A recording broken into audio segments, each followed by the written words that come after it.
When I look at that India-US joint statement, efforts to enhance supply chain hit by pandemic, maintain free Indo-Pacific built on rules-based global order, promote security prosperity in the Indo-Pacific, South China Sea Conduct Code should protect rights of all nations, further strengthen Quad cooperation. Is this all with an eye to contain China in your view? I think it is located in a wider context of providing stability within this region, but clearly, as you pointed out, and which Michael Pompeo had no reservations talking about, potentially hegemonic, belligerent, threatening China is the central focus and concern for both Washington, D.C. and New Delhi.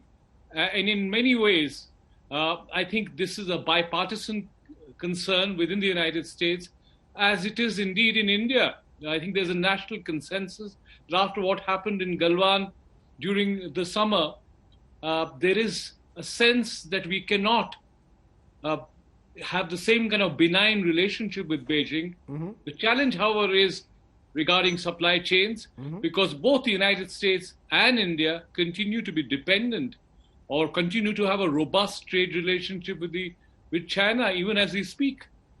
You know, I'll come to that trade agreement in a moment, but you made an important point that you believe, Professor Mattu, what the signing represents is a sort of bipartisan consensus, both in Washington and in Delhi, that China remains concern number one. Christine Fair, do you agree with that? That in a sense, whether it's a Democratic administration, Christine Fair, or a Republican administration that comes to power post the 3rd of November, China will remain top priority, or do you see a fundamental difference in the way the Trump administration looks at it and the way a potential Biden administration might?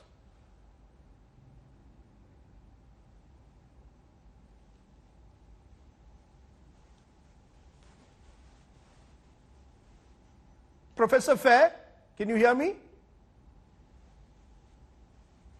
Okay, we'll try and get that line back to Washington. Meera Shankar, why don't you take that? From your long experience, do you believe that there is complete bipartisan consensus both in Washington and Delhi that China must be now seen as, in a way, dare I use the word, enemy number one, a common enemy? Certainly, I think the level of concern about China has been heightened. In India, we have them on our border. They have intruded into our territory as defined by us according to the line of control, of actual control.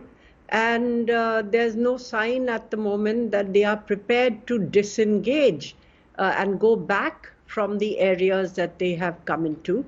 And you see their fairly aggressive behavior, not just with India, but also with their other neighbors, be it in the East China Sea or the South China Sea, be it with Japan or Taiwan or Philippines or Vietnam. So this is a pattern where China is becoming far more aggressive in pursuit of what it considers its territorial claims, and also in pursuit of what perhaps they feel is their moment of opportunity, particularly for dominance in Asia.